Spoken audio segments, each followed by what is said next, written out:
taking the tape out from upstairs? There's a master right here that this controls just the bar So only. it's gone out? Yeah. Oh, great, So- super. Bruce, is it okay now? You don't hear You don't hear a thing, yeah, Okay. sounds great. If there's anything else you need, just give us a call. Thank you so much. Okay. Major brouhaha. Figures. And finally, Tippett was with me on that assignment, and finally, I just looked at Tippett, and he just looked at me, and I said, well, they went off, and then they didn't come back, and then I went looking for somebody to say, what is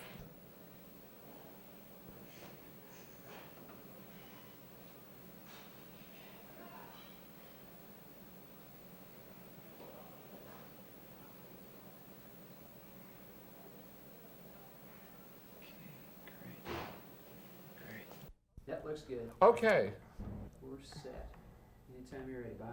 All right, We're rolling. you have rolled off and white balanced and all that? Yep. Okay, I've got roll off right now. all right, very good. Certainly. Well, Marvin, welcome back to Dallas. Always good to be in Dallas. You know, you've been in Dallas and Fort Worth, so, we're going to make a Texan out of you yet. And I'm going to Houston tomorrow. I mean, hey, this is my town here. I read your book, Marvin, and I enjoyed it tremendously. Terrific. I thought I knew quite a lot about your career, but I found out so many things I didn't know. I did know that you were a rehearsal pianist for Barbra Right. Streisand, but it was interesting to me that you played for her the very first time she sang People. Yes, I was the rehearsal pianist on a show called Funny Girl.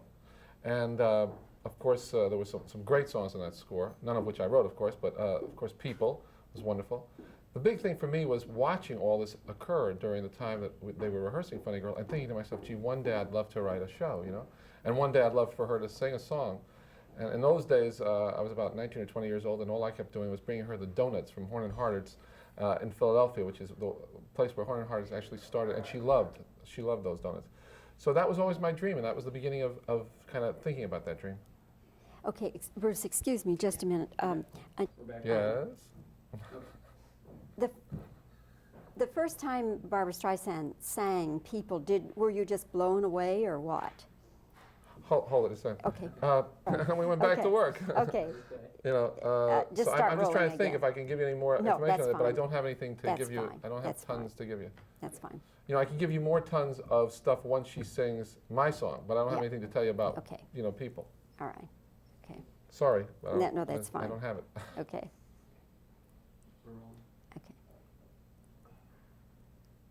Marvin, if you and your wife Terry should have a child, would you encourage your child to be as musical as your parents encouraged you? I think everything depends on talent. I think that if a child has talent, then the real problem for the parents begin, which is if you see that talent at a very early age, then it's a problem of saying to the child, now you've got to practice, and the kid says, I want to play baseball, and you've got a problem. But if you know they have talent, then in a way it almost becomes your duty to kind of foster them toward the talent. I don't think you should push anything on a child. You can't make a child talented who isn't. You can't, if we had a child and the child wasn't talented, why would I want him to be a pianist? Why would I want him to write music? I think, by the way, this is a very bad profession to begin with. So, I think doctor, lawyer, that always works for everybody else. Accountant seems to be very nice, I think running for vice president is nice, If you lose, nobody cares. If you win, ha-ha. So, I don't think you can push anything on anyone, Would you encourage your child, if he or she had some talent, would you encourage them to go to Juilliard like you did at such a young age? Yeah, I think that you have to encourage the child to try to get the best education that you can possibly get. And obviously I paid a price at Juilliard, but it was worth it finally in the long run because they gave me the tools to do what I do, So in writing in the book, of course, I talk about a lot of the problems at Juilliard. But the truth was, probably I wouldn't have been asked to write a book if I hadn't gone to Juilliard. Do you still sometimes play classical music just for the enjoyment of it? The truth of the matter is I hardly ever play the piano unless I'm what we call a gun for hire. That is to say, if I know that I'm going to write a song for a show, then I sit down and I start writing. I sit at the piano normally to write. It's very rare that I just sit at the piano to play. I don't know why that is, but I enjoy the writing more than anything else, so that's when I sit at the piano. I was so interested to know the connection of Neil Simon with the song One from a chorus line. No. You're asking me that there is no connection. Not with one.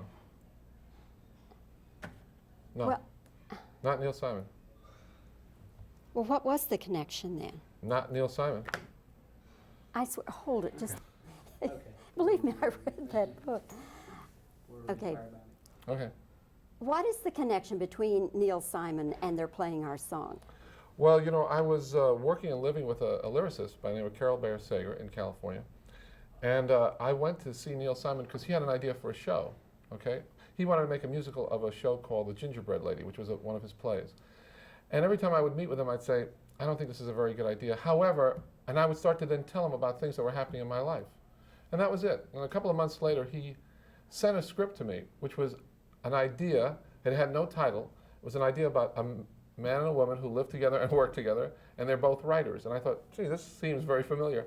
And what he had done was he had just taken the bare bones idea of what I had spoken to him about my life and made that into a show called They're Playing Our Song. And what's exciting for me now is that Neil and I are working on a new show called The Goodbye Girl, which opens on March 4th in New York, which we're very excited about because we've got a great cast. We've got Bernadette Peters, and we've got Martin Short, and it's very exciting. And who originated that idea? Well, that was one of his old movies, actually. That movie's about 20-something years old. And I really think the lyricist of this thing, David Zippel, who wrote City of Angels, I think he, in fact, called Neil and said, I think this would make a great musical. And that's how it all began. Every show you do has at least one big song, if not several. So what do you think will be the hit song from The Goodbye Girl? Well, there's one song particularly that we like. I don't know about being a hit song. You know, in today's world, you have to be a hit song if you're a rap song. We have no rap songs in this. We don't go, hey, baby, don't you know, goodbye, girl. I say, hey, but we don't have that. So not having that makes it a little difficult to have a hit song. But I think what could be a very popular song is a song that we have toward the end of the second act, which is a song that goes...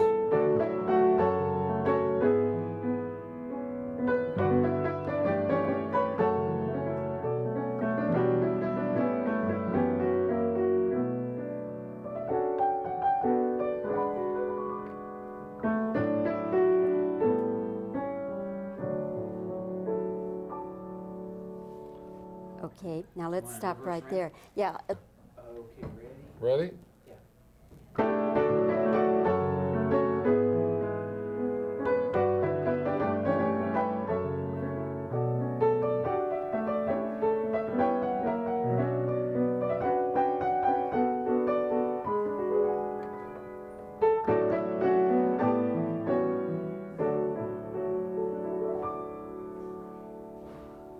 and what is the name of that? I can't tell you. If I tell you, I take away all the surprises. Oh. I only play the melodies. If you want to know the name of that song, you got to come and see the show. It's very simple. I give nothing away.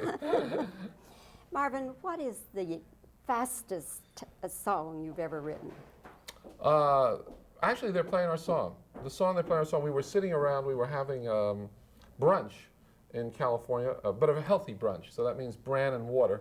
I liked it much better in the old days when you had a real brunch before cholesterol, when you could really eat.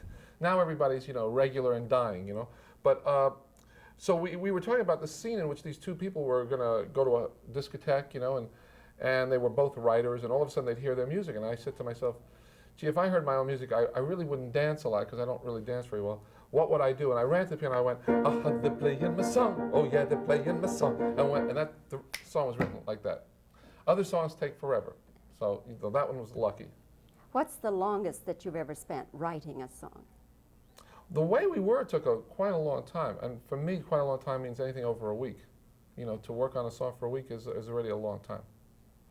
What was there a block there, or what was it that made I it? think when you're trying to write for the greatest voice that ever was, I think that you want to make sure that you're writing absolutely just something that you think is spectacular, and so you really delve into your whatever until you get something that you think is going to really service the movie and service the singer. And that's what we tried to do. Do you plan to write another book someday, or is this it? This is it. This is my one and only book. I plan no other book. I mean, I like what this book is about. I like that it tells people that there's more in life than success, and it's very important to stay in balance between success and happiness. And everything else that I write will be only music. Very good. Marvin, thank you. Thank you. Okay. If we had computers at every location, modem into the office, and everything was real-time voting,